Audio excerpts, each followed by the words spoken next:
Yes, assalamu alaikum. My name is Dr. Yakoob Ahmed.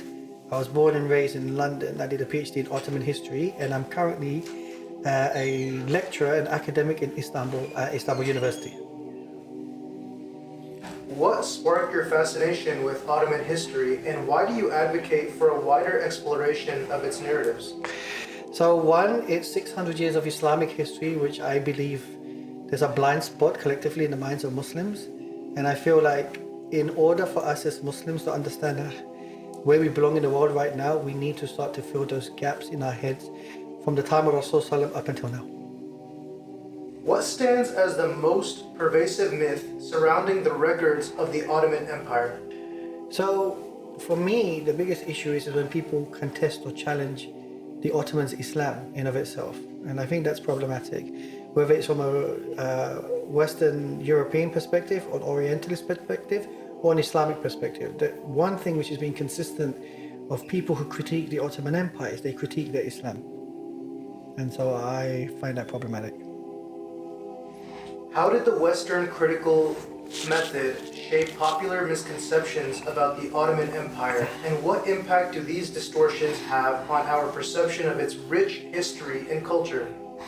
So the critical historical method in some ways has been quite helpful in terms of Ottoman studies, but in other ways it sort of devalued the sort of Islamic aspect of the Ottoman Empire, where evidence has to be empirical, and issues to do with Islam, tasawwuf, society, people's belief in Islam, religiosity, political Islam, and so forth, are viewed from a particular form of subjectivity, and I think that's problematic.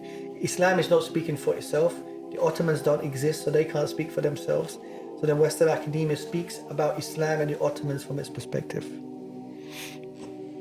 In reflecting on the chronicles of the last caliphate, how can we distill insights to foster the resurgence of a cohesive Islamic society in the modern era?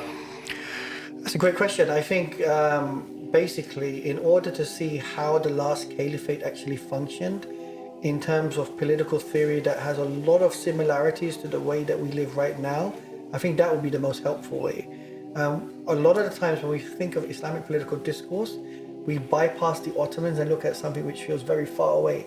But if we just look a little bit closer, there were acts and activities and actions that are very similar to the way we behave right now and can resonate with us. How did the advent of the printing press shape the landscape of Muslim intellectual discourse within the Ottoman Empire throughout the 19th and 20th centuries? The printing press.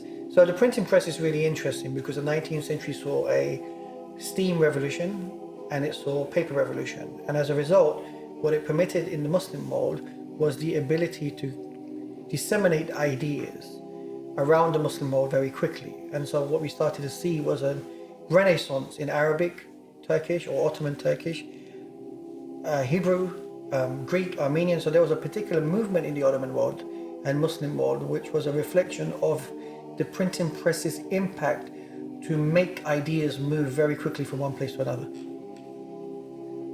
How did the relationship between the Sultan and Islamic ideas of power evolve throughout Ottoman Khilafa?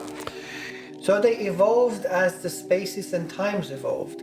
So whereas in the early Ottoman period, the Khilafa is seen as a strong man and so forth, by the 17th century we have an idea where there are traditions of checks and balances regarding the ulama and the janissary.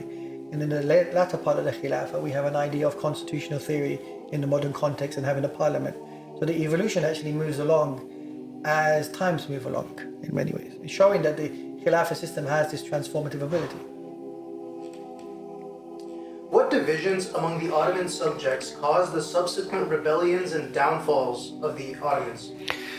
So there were various forms of rebellions throughout Ottoman history, and I think this is one of the things that we learn when you are studying the history of a dynasty of 600 years, which is that rebellion and rebellious activity and revolt are a consistent theme in Ottoman history. And at the end, in World War I, unfortunately for the Ottomans, it's the Arab revolts and the Arab rebellions to some degree, and then particular revolts and rebellions in the Balkan provinces, and then the impact of World War I and being unable to then salvage that.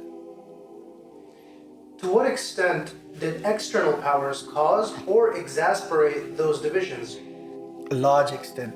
Foreign meddling is what caused the problems in the Ottoman Empire. And foreign meddling to continuously agitate the Ottomans is what brought us to the situation we're in. And this is one of the things we even speak about today, that if there wasn't any foreign intervention in the Muslim world, maybe, just maybe, we might be in a better place. What are the key lessons from the Ottoman Khilafa that resonate beyond Turkish borders? That the Ummah was very diverse, the Ummah was very knowledgeable, and the Ummah sort of was able to live in a large paradigmatic framework or large umbrella that spanned various nations, various ethnicities, and various languages. Marking 100 years since the fall of the Ottoman Khilafa on March 3rd, a date etched in history, how do you envision commemorating this momentous occasion? So I'm going to wake up and cry. But I'm actually part of a workshop in London on the 2nd and 3rd, where we were actually talking about a project of the 100 years since the fall of the Ottoman Empire and where are we at right now and what lessons can we learn since then. So that's what I'm actually doing, in honesty.